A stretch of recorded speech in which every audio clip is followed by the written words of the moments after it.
Hello. Before we get to the latest episode of Think Inclusive, I want to tell you about another show I think you'll enjoy. My name is Greta Harrison, and I'm the host of Born Fabulous. It's a podcast that celebrates accomplished young adults with disabilities who are breaking stereotypes, increasing awareness, and raising expectations. You can find it wherever you listen to podcasts. Okay, let's get ready for the podcast for inclusionists, Think Inclusive, brought to you by MCIE. From MCIE. I'd like to read you a quote from a recent blog post on thinkinclusive.us. It's from a post titled Self-Determination, More Than Just a Set of Skills by Charles Walters. He is a PhD student in special education and coordinates the Carolina Life's College Access and Preparation Program at the University of South Carolina.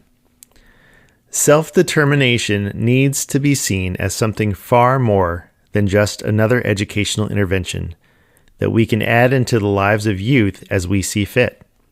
It has to be allowed to permeate everything that we do. I love that. Self-determination is more than just an educational intervention. And that is the perfect setup for our conversation today with Karrie Shogren and Sheida Raley of the University of Kansas. My name is Tim Villegas, and you are listening to the Think Inclusive podcast presented by MCIE. This podcast exists to build bridges between families, educators, and disability rights advocates to create a shared understanding of inclusive education and what inclusion looks like in the real world. To find out more about who we are and what we do, check us out at thinkinclusive.us or on the socials, Facebook, Instagram, or Twitter. Also, take our podcast listener survey. Your responses will help us develop a better podcast experience. Go to bit.ly/TI podcast survey to submit your responses. That's bit.ly/TI podcast survey to submit your responses. We appreciate it. Today on the podcast, we discuss the self-determined learning model of instruction, otherwise known as the SDLMI. Our guests, Karrie Shogren and Sheida Raley, are both from the Kansas University Center on Developmental Disabilities. We talk about what self-determination really means, what is the SDLMI and how is it implemented in inclusive classrooms, and why the SDLMI is really for everyone. Thanks so much for listening. I'm glad you're here. And now our interview with Karrie Shogren and Sheida Raley. So today on the Think Inclusive podcast, I would like to welcome Karrie Shogren and Sheida Raley from the University of Kansas. Karrie and Sheida, would you mind introducing yourselves to our listeners? My name is Karrie Shogren. I direct the Kansas University Center on Developmental Disabilities, and I'm a professor in the Department of Special Education at the University of Kansas. My name is Sheida Raley. I'm an assistant research professor at the Kansas University Center on Developmental Disabilities and assistant professor in the Department of Special Education at the University of Kansas. So let's get right into it. What is self-determination? So being self-determined, it doesn't necessarily mean that you don't do things without supports in your life or that you do everything independently. We all utilize supports in different ways, whether they're other people, friends, our family, technology. But being self-determined means that you are in the driver's seat and you are deciding what are the things that you want in your life. How do you want to make those things happen? What supports do you want to use? And it's all really driven by what the person wants to do. And self-determination really came from the self-advocacy movement by self-advocates who really, wanted to be directing what's happening in their lives and deciding what goals were important to them and how they wanted to work towards their goals. So that's really what self-determination means. It's that a person feels like they have the autonomy and they have the abilities and skills that they need to set and work towards the goals that they identify are important in their lives. So self-determination really at its heart is all about empowering and enabling people to make things happen in their lives. all people, irregardless of disability, want to make things happen in their lives. It's why we set goals. It's why we go after them. So really, self-determination is all about being that agent over your lives, that person that acts or causes things to happen and has the supports around them that really enables them to take the steps that they want to take in their lives. So, Sheida and Karrie, this doesn't seem just like a special education thing. It seems like it would be something that would be relevant for everyone. Yeah, self-determination is relevant for everyone. Self-determination skills, setting goals, solving problems, they're fundamental to all aspects of the curriculum, be it college and career readiness, academic learning. Self-determination, though, received attention in the disability field because people with disabilities are so often marginalized in our existing system, because people with disabilities haven't been given the same opportunities to direct their own lives, to direct goals for their learning, to access inclusive environments that give them those opportunities in the same way. So self-determination really built on this idea, kind of a disability rights rallying cry of nothing about us without us, and became a way to actualize that. And I think you've really seen the evolution of this, though, in the idea that self-determination, we really initially were focusing on that in transition planning for students with disabilities to empower them to be involved as they moved into adult life. But it continues to be that push for access to inclusive opportunities, for equity in our education systems that drive self-determination forward. So let's get to what exactly is the SDLMI, the Self-Determined Learning Model of Instruction. The Self-Determined Learning Model of Instruction is a 3-phase instructional process. So in the first phase, students are really answering the overall question, what is my goal? So what goal do I want to work on? And that might be a goal related to their academic learning. It might be related to transition planning. It's really like a very flexible model that they could work on a variety of goals. And then in phase 2, students are working towards answering the overall question is, what is my plan? So what's my action plan to achieve that goal? What exactly are the barriers that I anticipate facing? And then how can I use solutions to remove those barriers? What supports can I draw on? And those supports might be technology, people, whatever those things might be. And then finally, in phase 3, students are answering the overall question, what have I learned? So they're really reflecting on their goal setting and attainment process and identifying, do I need to make adjustments to my goal? Was that the right goal for me? Do I need to make adjustments to my plan? Did I not account for a barrier that came up, or was I not able to use, or was the solution not able to remove that barrier? And really engaging them in self-evaluating. So the ultimate goal of the SDLMI is not for students to achieve every single goal that they set. I would say that not many of us achieve every single goal that we set. Think about any goals that you have set in your life. Have you achieved every single one? And if you have, you're an amazing, perfect human. If not, you're probably like the rest of us. So it's more about supporting students to really build those abilities and those skills and attitudes related to self-determination. So building their abilities to set goals, to really make plans for their future, to self-evaluate and build self-awareness and self-knowledge. That's the goal of the SDLMI. So students go through the 3 phases of the SDLMI in school settings once a semester. So it provides them those iterative opportunities to set goals, work towards them, and evaluate. That's the goal, is that they are iteratively building these skills. So then once they leave school, they can think about, what is my employment goal? What's my post-secondary education goal? What's my relationships or my living goal that I have? And they have those abilities and skills to make those things happen, drawing on supports in the community. Do you have any stories of what this looks like in the classroom, or how a educator would implement the SDLMI? So then some stories of what it looks like in the classroom. So as students are going through these 3 phases, teachers can really support them in working towards a variety of goals.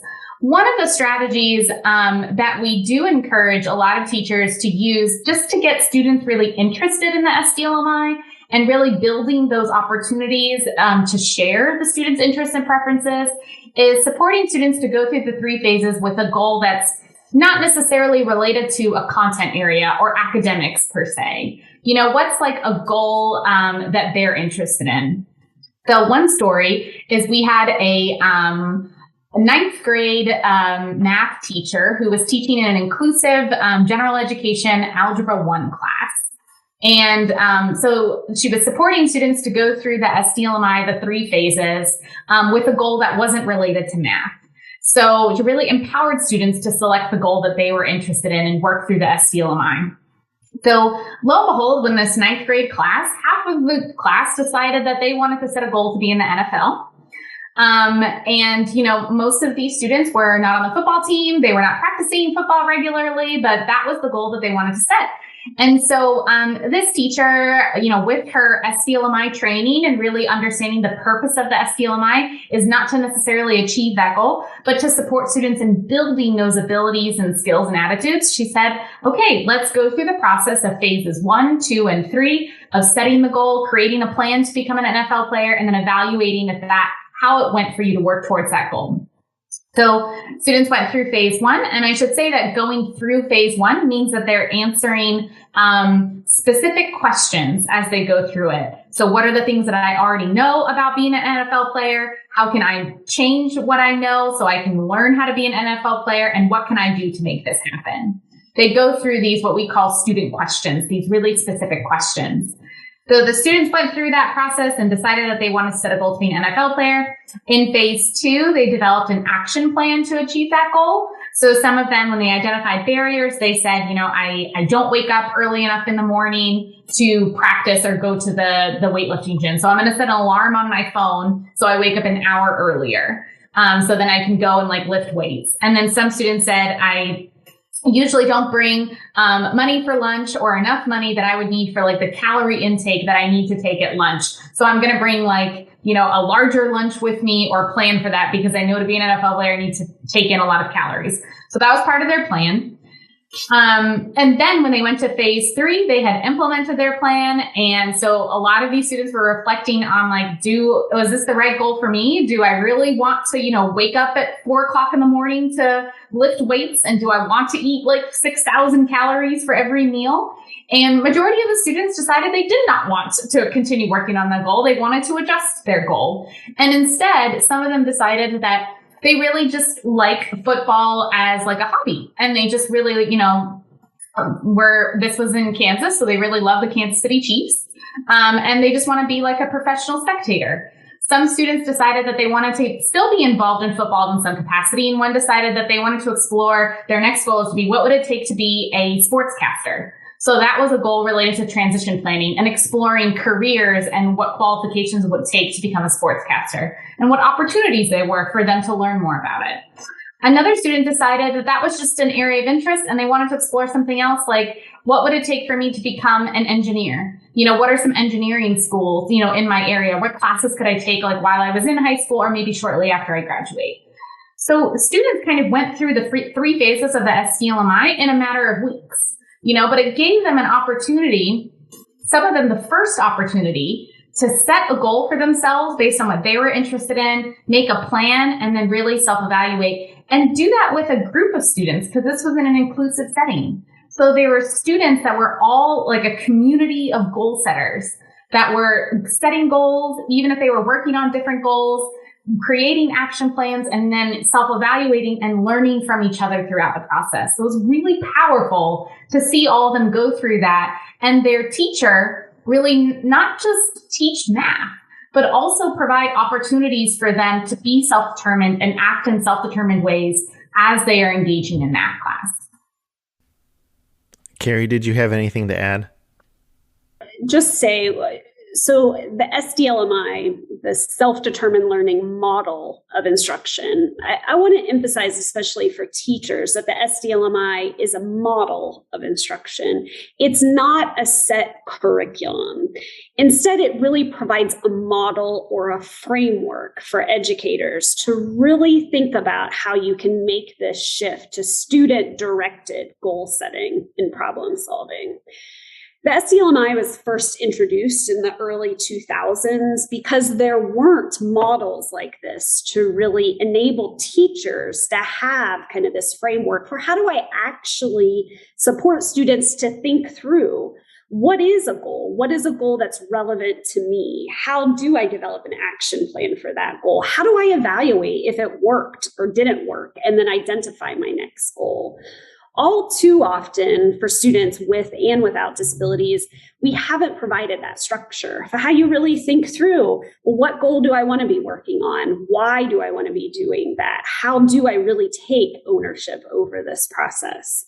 And so the SDLMI was really developed to be overlaid on any area.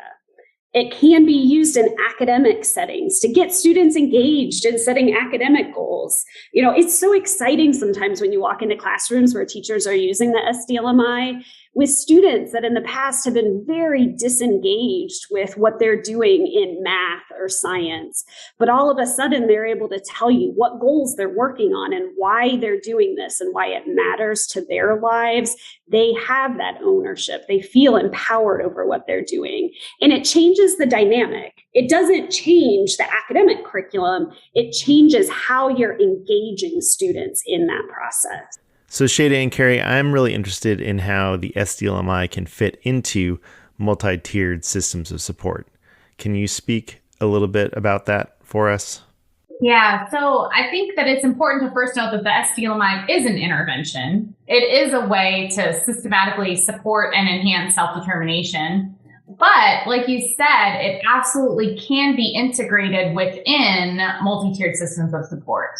So a lot of the work that has, recently been done, I mean, I guess I say recently, but I guess it's like 5 or 6 years now at this point, is really conceptualizing how can we provide self-determination intervention like the self-determined learning model of instruction across tiers of support.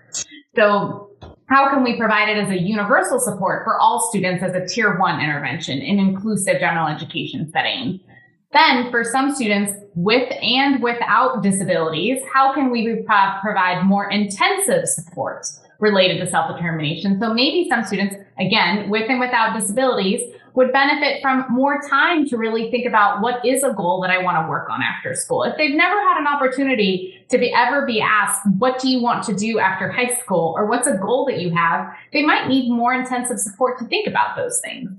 So that might be an opportunity to provide more intensive support as a tier 2 support. And then on top of that, some students might require more individualized support using the SDLMI, or maybe pairing it with another intervention, which could be a tier 3 support. But I think the important part to emphasize that, and that's true for all interventions within an MTSS framework, is that they build on each other. So all students, including students with and without disabilities, should be receiving tier 1 support, even if they are receiving 2 or 3 tier supports. And I think that we definitely, we've seen how self-determination and using the SDLMI can be enhanced as a tier 2 and tier 3 support. And emerging work and this exciting work that we talk about is really focusing on how can we use it as a tier 1 universal support and then put those two things together. So there's really this systematic framework within a school to support all students across the intensity of supports they need to be self-determined. I'll just add, I think that the ultimate goal is to promote and enhance young people's self-determination, to make them be causal agents, to support them to do the things and be setting and going after the goals that are valuable to them, to their families, to their communities. And so the SDLMI is one intervention or one tool that can be used as a part of that. And thinking about embedding it in tiered approaches, we can really think about kind of what are different intensities of promoting and supporting the development of self-determination. So that might be at a tier 1 level to be doing very quick goal setting instruction sessions and opportunities, for a few minutes at the beginning of class sessions so that students are then practicing those skills and carrying forward. Some students might need more practice with really, how do I think through what are those educational supports I need to identify my preferences and interests, to build a good self-management strategy. We all know how hard even kind of managing our own time and our own actions is. Being an adolescent, sometimes we need some extra supports there. And so really you can continue to identify additional educational supports, additional interventions related to building self-determination skills and abilities that young people need. And so we can really think about the SDLMI. You can deliver more educational supports to better engage students in the process of identifying their goals, of building those action plans, and of evaluating. And also, because the SDLMI is an intervention, it's a model of instruction, but not a set curriculum, there can be a lot of flexibility in how that's delivered. Think about the different approaches or strategies that anyone might use to go after different goals. You're going to do some of the same things. You might build your action plan, but yet what you need to know about kind of what it's going to look like to take steps forward towards your goal, if that's to get an A in your math class versus if that's to get into the college of your choice versus if that's to exercise every day, that's going to look different. So you can apply this framework, this idea of how do you use the student questions that are part of the model to drive yourself through that process across so many different areas. So you can use it repeatedly.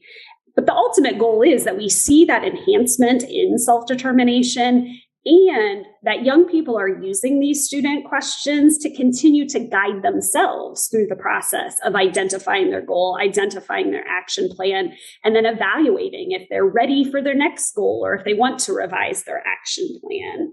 So eventually, we really want these to become kind of metacognitive strategies that kids are using to guide themselves through this process with less and less instruction and support. But we can really customize and grow that instruction and support over time to really let students continue to build in those skills and abilities. Can you help explain to our audience how the SDLMI is an evidence-based practice? The SDLMI is an evidence-based practice in transition. So there have been over 30 research articles that have really demonstrated that when we use the SDLMI for students with and without disabilities, that we see greater academic and transition outcomes. So greater access to general education, greater academic outcomes, transition planning outcomes, and greater engagement in their instructional planning and learning. And then also greater post-school outcomes. So we've followed those students using the SDLMI, and we've seen that they achieve greater community participation outcomes, employment, and post-secondary education outcomes. So that kind of speaks to like the SDLMI as an evidence-based practice in transition. And now it's more about what are the different ways that we can use the SDLMI and in different contexts to support students with and without disabilities. So the SDLMI is highly flexible. It can overlay on almost any curriculum or area of content. So, for example, a lot of work has been done using the SDLMI within transition planning context. So supporting students to set and work towards goals that relate to employment or career design, or supporting students to work towards academic and transition goals. There's also been using the SDLMI to support students in working towards health-related goals that they have.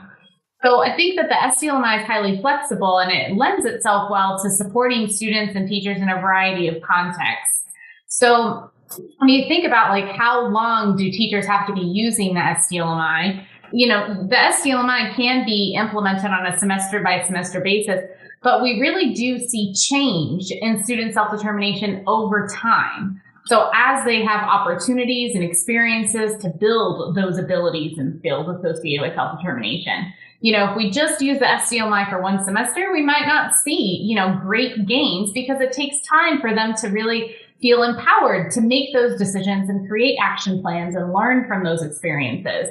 But after some of our work that we see greater changes in 1 year, 2 years, 3 years, really looking at that change over time, that's when you really see, students building those abilities and skills to be self-determined and be that causal agent in their lives. Will you walk us through some of the barriers that people might face when they are trying to implement the SDLMI? Yeah.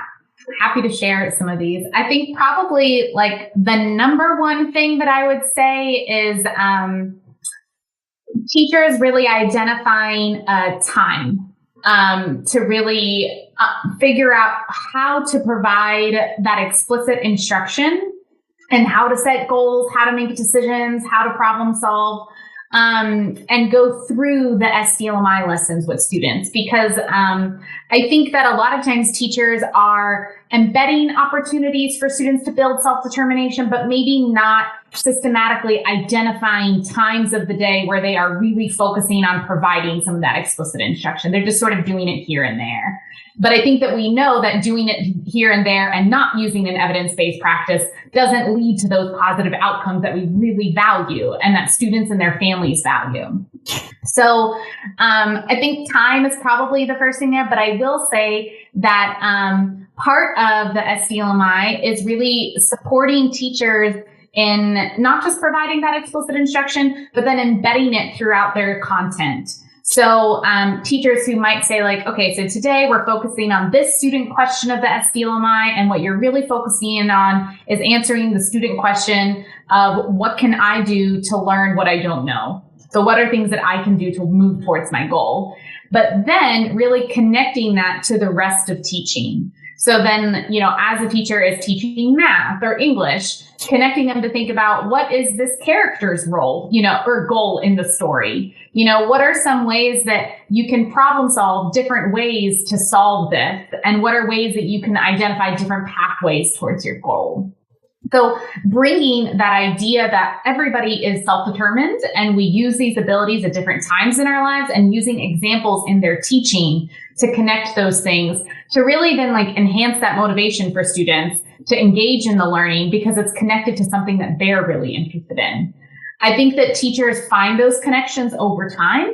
And once they can kind of get past that part of identifying barriers to implementation and time, then they really find how it fits in with what they're teaching. So it's more just kind of putting in the time to learn it and then figure out how that works with what they're doing. So I think time is probably the first one I would say. I think the second one, but this, really has been changing the more that we focus more on inclusive education and equity-based education, is more related to that self-determination, and using interventions to promote self-determination is for everyone. And all students benefit from that in inclusive settings. So it's not just that we should use the SDLMI, for some students and in some capacities, but really it should be a universal support for all students. And there might be more intensive supports for students with and without disabilities that would benefit from that. So really using that tiered approach to providing intervention to promote self-determination. So all students are receiving that as a universal support to set goals and plan for their future. And then providing more intensive support, not just for students with disabilities, but for all students that really would benefit from more supports, more instruction, and learning how to set goals and plan for their future using the SDLMI. Those are probably the two that I would say. But I will say that we've worked with some really amazing general and special education teachers that identify the importance for all students and have worked through how can I really identify this time and work it into this, because the content that I teach is really important. But if students aren't setting goals and developing plans and self-evaluating to change the things that they want to change in their lives, then none of the content is really going to have that much value if they don't really feel empowered to be self-determined to get the things that they want.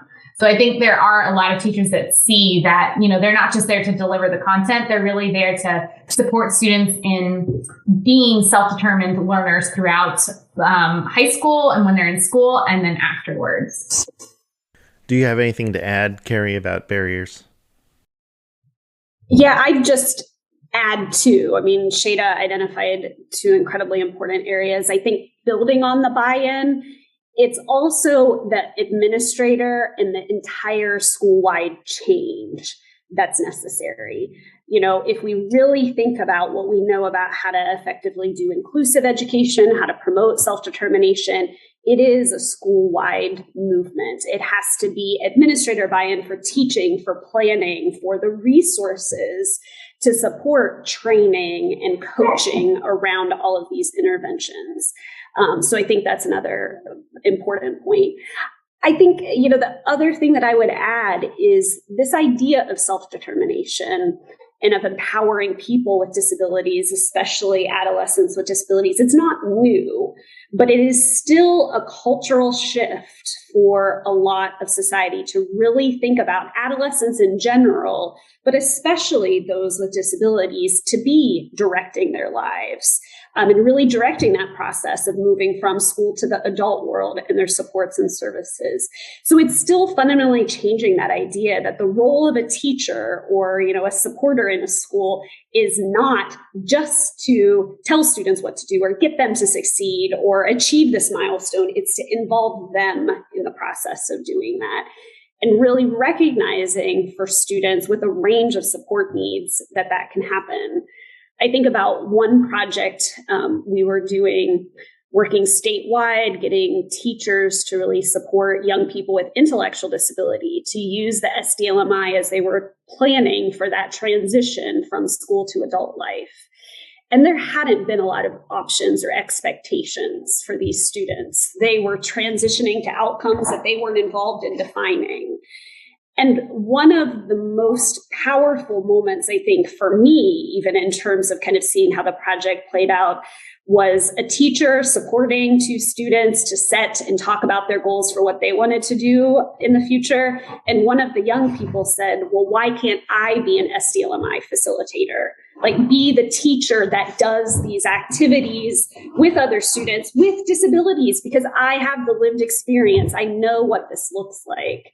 And so it really is continuing to push the boundaries of why can't we set these expectations that young people with disabilities can do absolutely anything that they dream of doing, and that we can create the structures and the opportunities in inclusive schools that make that a reality for them, as well as for all young people as they transition to college and careers. So there's probably people listening that are saying, this sounds amazing. How can I bring the SDLMI to my school?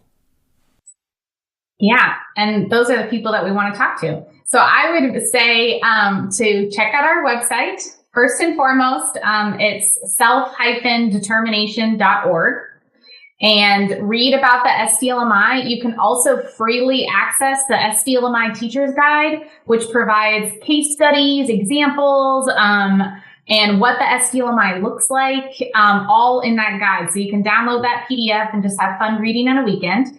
And then there's also a contact page on our website, and which asks you some information like, what are you interested in? What exactly are you thinking about using it in your school or whatever setting that is? And then we're super responsive. We'll get back to you. Then we can share some information with you, meet with you, figure out exactly what you're looking for, and kind of figure out how we can make that happen. So that would be my suggestion. And then we're actively using the SDLMI in our research projects and our work. So if you have an interest in that capacity as well, get in touch with us on our contact page, and we'll also let you know if there's any opportunities to get involved in those things too.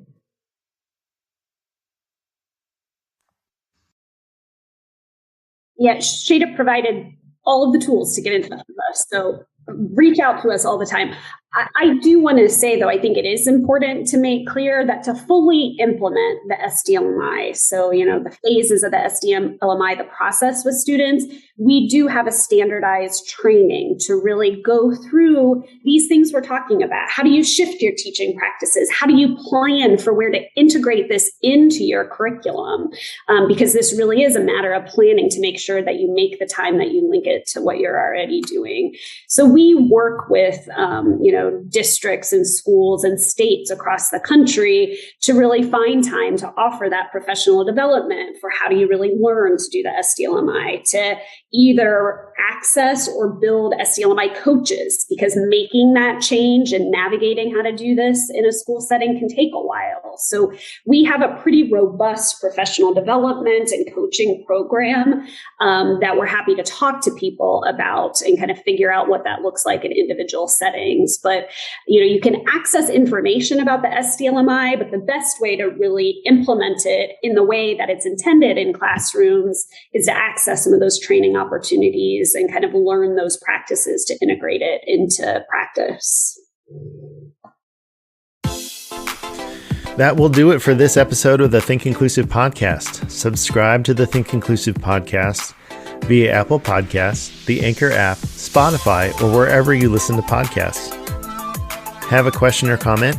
Email us your feedback at podcast@thinkinclusive.us. We love to know that you're listening. Thank you to patrons Veronica E., Sonia A., Pamela P., Mark C., Kathy B., and Kathleen T. for their continued support of the podcast.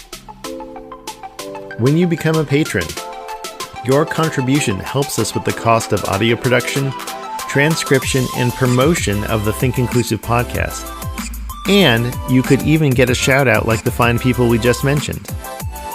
Go to patreon.com/thinkinclusivepodcast to become a patron today and get access to all of our unedited interviews, including our conversation with Karrie Shogren and Sheida Raley. Thank you for helping us equip more people to promote and sustain inclusive education.